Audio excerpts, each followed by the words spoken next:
Hello class, how are you all? Hope everybody are fine. Let us study a new lesson, that is heat. Hope you all have finished your revision of the previous lessons. Yes, in this lesson you will be studying about the thermometers, clinical thermometer and laboratory thermometer, as well as we'll be studying about the transfer of heat, where we'll be studying about conduction, convection and radiation. In your previous chapters we have studied about the fibers, that is animal fibers and plant fibers. You all know that we wear woolen clothes during winter when it is very cold outside. Why? Because woolen clothes keep us warm. We also prefer to wear light colored clothes when it is very hot, that may be in summer season. You know why? Because it gives us a cooling effect. At the same time, in winter, you feel cold inside the house. If you come out in the sun, you feel warm. In summer, you feel hot even inside the house. So, how we will come to know that whether an object is hot or cold? Usually, we test it with our hand, but it is not preferable. You cannot touch and see everything. To check whether an item or an object is cold or hot, you cannot depend on your senses. So, it is possible to identify whether the object is hot or cold with the help of thermometer. How do we measure the temperature? What is temperature? The hotness or coldness of a body is said to be the temperature, and it is measured in a device known as thermometer. In hospitals, you might have seen doctors using the device. Whenever you suffer from fever, the doctors use thermometer in order to check your temperature. And nowadays it has become common, isn't it, children? Wherever you go, your temperature will be checked with a device. That particular device is the thermometer. The type of thermometer used to measure our body temperature is called clinical thermometer. Let us study the structure of thermometer. It is a long tube-like structure with same thickness from here to here. One side there is a bulb which contains mercury. For reading the temperature, there is a scale printed on the thermometer. The normal temperature of human body is 37 degrees Celsius, but it can vary from 35 degrees Celsius to 42 degrees Celsius. So, the clinical thermometer has the reading from 35 degrees Celsius to 42 degrees Celsius. Here, degree Celsius is the unit of temperature. There is a very fine tube which originates from the bulb, and it is called as capillary tube. With the rise in temperature, the mercury expands in this tube. The capillary tube is bent near the bulb. Can you see a bent portion here? It is bent near the bulb, and that bent portion is called the kink. It prevents the mercury from flowing back again into the bulb immediately after the temperature is checked. So, it gives time to read the temperature. To get more correct reading, there are some divisions between the two consecutive numbers. If there are 10 divisions, then each division signifies 1 by 10, that is equal to 0.1 degree Celsius temperature. If there are 5 divisions, each division suggests 1 by 5, that is equal to 0.2 degree Celsius temperature. We have different types of clinical thermometers like digital thermometer, infrared thermometer, ear or tympanic thermometers, strip type thermometers and mercury or glass thermometers. So what are infrared thermometers? These infrared thermometers can read the temperature of the body, surface or environment, which is not possible with digital thermometers. The reading obtained from infrared thermometer are quick. That is, it shows the reading within 10 seconds. In case of digital thermometer, they take much longer time for recording the temperature. Ear or tympanic thermometers are put in child's ear. They take the child's temperature in 1 second, but the reading may not be accurate. Strip type thermometers is held on the child's forehead to check temperature. They are not accurate. And you all know about the mercury thermometers, where mercury is filled in the bulb and mercury is highly poisonous. So if at all the glass thermometer breaks, it leads to problems. So only nowadays these type of thermometers are not used. Either infrared thermometers or digital thermometers are used in common.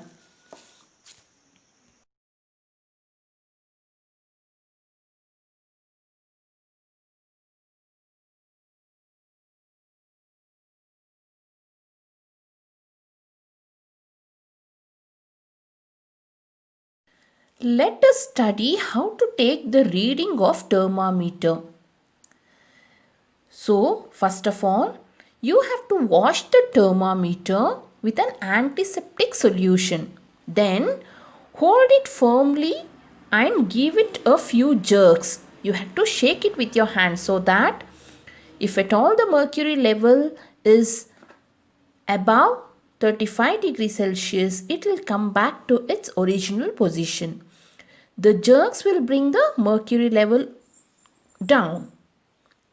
So you have to see to it that the mercury level is below 35 degrees Celsius.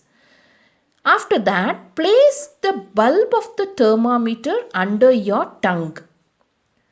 Why? In order to check your body temperature. After 1 minute, you can take out the thermometer out and note the reading. So that will show you your body temperature. The temperature should always be stated with its unit degree Celsius.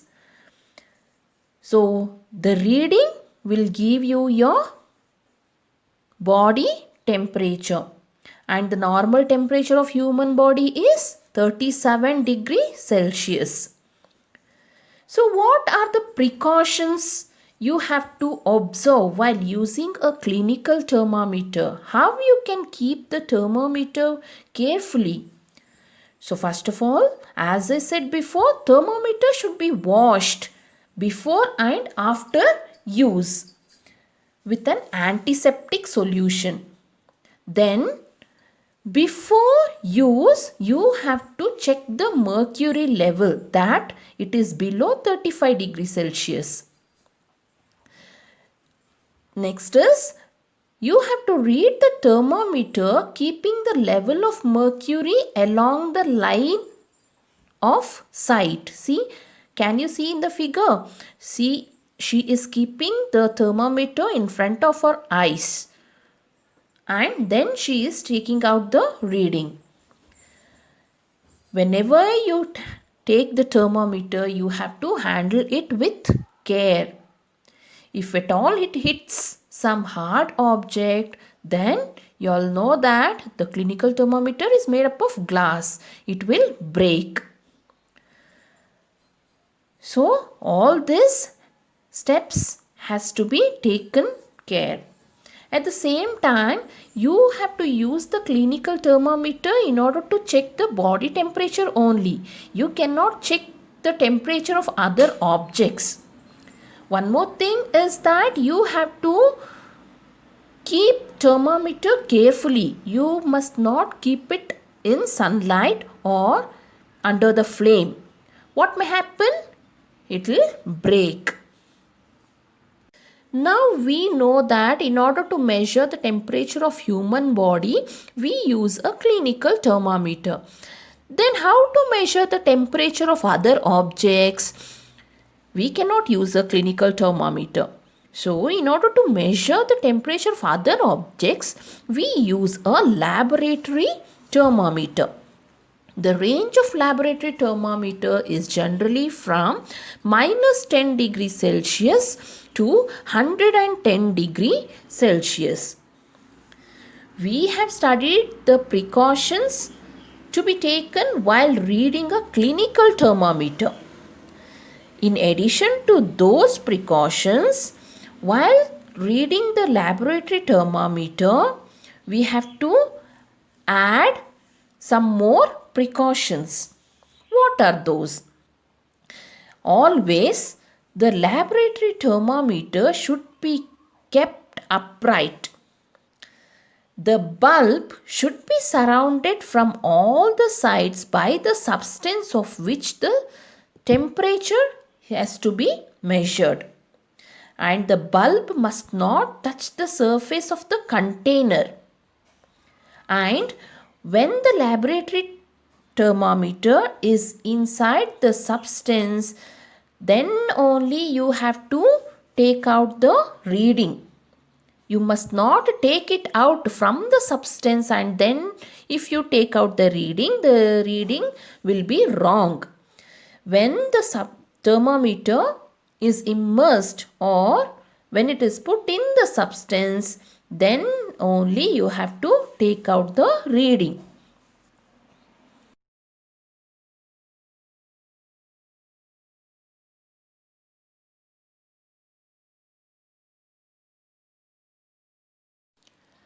Now we have to study about transfer of heat. You might have observed that a frying pan becomes hot when it is kept on a flame. It is because the heat passes from the flame to the frying pan. When the pan is removed from the fire, it slowly cools down. Why does it cool down? Because the heat is transferred from the pan to the surroundings. So you can understand that in both cases the heat flows from a hotter object to a colder object. In fact, in all cases, heat flows from a hotter object to a colder object. You have an activity to do. So, in this diagram, you can see that an iron rod is taken. Any metal it can be, an iron or an aluminium. So, a flat strip or a rod of metal is taken and it is fixed using a stand. On the other side of the rod, below the rod, you can see the flame or a candle is kept. So, in the rod, you can see that wax is fixed at equal distances. This is the wax kept or fixed at equal distances. As the candle starts burning, the tip of the rod here gets heated up. So after some times you can observe that the first wax what is kept near to the flame gets melted and flows down. So from this activity we can come to know that heat is transferred from hotter end to the colder end. So as the heat is transferred from the tip of the rod towards the colder end. Then as the rod gets heated, the wax gets melted. So heat is transferred from hotter end to the colder end. The process by which heat is transferred from the hotter end to the colder end of an object is known as conduction. What is conduction? Process of transfer of heat from hotter end to the colder end of an object is called as conduction. In solids, generally the heat is transferred by the process of conduction. The materials which allow heat to pass through them. So in this activity we have taken an aluminium rod or an iron rod. So it is a metal, and metal allows heat to pass through them. So all the materials which allow heat to pass through them are called as conductors of heat. The materials which do not allow heat to pass through them are called as poor conductors of heat. It may be plastic and wood. Such poor conductors are known as insulators. At the same time, the water and air are poor conductors of heat.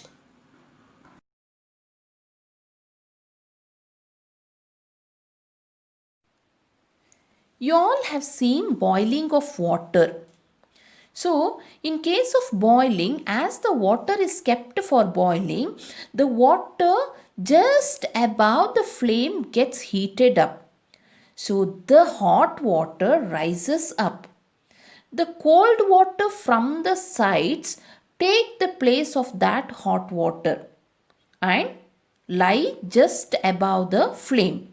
So, here again the water particles get heated up, they rise up. This process continues till the whole water gets heated.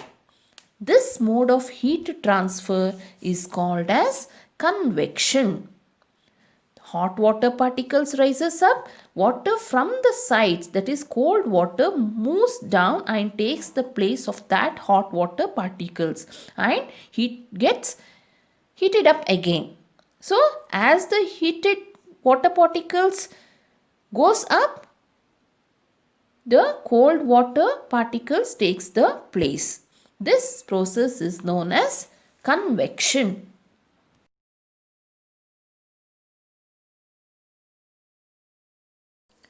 How does the heat travel in air? Heat travels in air with the process of convection again. The air near the heat source gets hot and rises. The air from the sides comes to its place. In this way, the air gets heated. We have an activity here where you have to light a candle. Keep one hand above the flame and one hand by the side of the flame. So, do both the hands feel equally hot after some time? No, isn't it? The hand which is above the flame gets hot, whereas the hand which is by the side of the flame will not get heated so soon. Why is that? Because of the process of convection. Hot air rises up. The air from the sides take the place of that air which had gone up. So, the hand which is above the flame gets hotter. The people living in the coastal areas experience an interesting phenomenon. During the day, the land gets heated up faster than the water. The air over the land becomes hotter and rises up. The colder air from the sea rushes towards the land to take its place. The warm air from the land moves towards the sea to complete the cycle.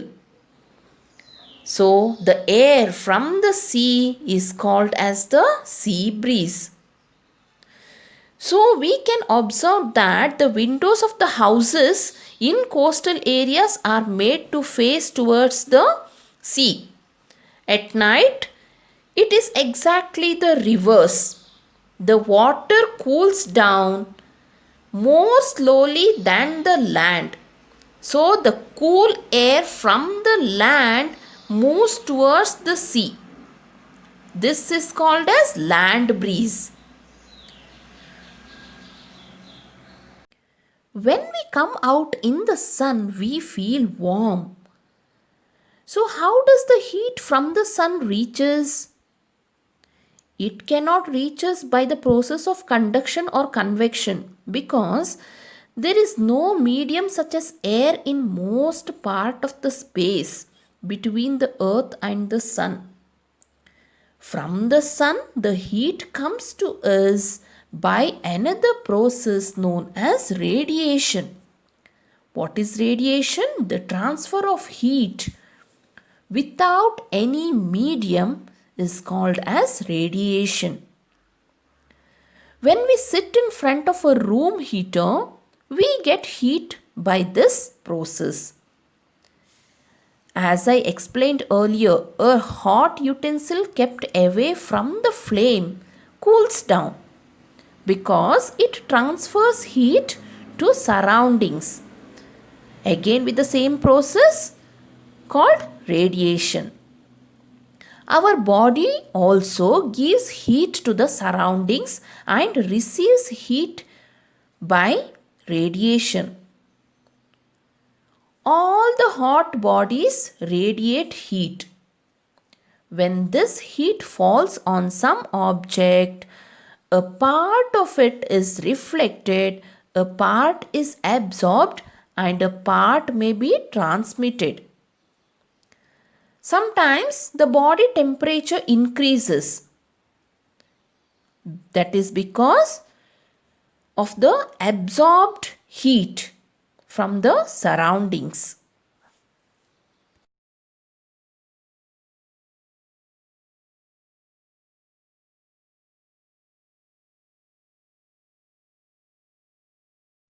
What are the kinds of clothes we would choose in summer and winter? So, in summer, usually we prefer light colored clothes, and in winter, we prefer dark colored clothes. Why it is so? You must understand that dark surfaces absorb more heat and therefore we feel comfortable with dark colored clothes in winter. Light colored clothes reflect most of the heat that falls on them and therefore we feel more comfortable wearing light colored clothes in summer. What about woolen clothes then? We wear woolen clothes in winter. So, wool is a poor conductor of heat and there is air trapped in between the wool fibers. This air prevents the flow of heat from our body to the cold surroundings. So, we feel warm when we wear woolen clothes in winter.